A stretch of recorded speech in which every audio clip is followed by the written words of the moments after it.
রাজিম বিসমিল্লাহির রহমানির রহিম।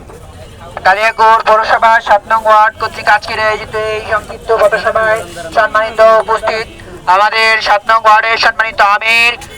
শফিক ভাই এবং ৭ নং ওয়ার্ডের অন্যান্য দায়িত্বশীল ভাইয়েরা এবং আমার সামনে উপস্থিত সম্মানিত দিনদার ভাইয়েরা, আসসালামু আলাইকুম ওয়া রাহমাতুল্লাহি ওয়া বারাকাতুহু। সম্মানিত ভাইয়েরা, ২৪ জুলাইয়ের আন্দোলনের পরে আমরা আমাদের ছাত্র জনতার অনেক রক্তের বিনিময়ে আমরা একটি নতুন দেশ গঠনের সুযোগ পেয়েছি। সম্মানিত ভাইয়েরা, এই সুযোগকে কাজে লাগিয়ে আমরা যদি সামনে একটি ন্যায় ও ইনসাফ ভিত্তিক সমাজ প্রতিষ্ঠা করতে চাই, একটি দুর্নীতি মুক্ত সমাজ প্রতিষ্ঠা করতে চাই, একটি চাঁদাবাজ মুক্ত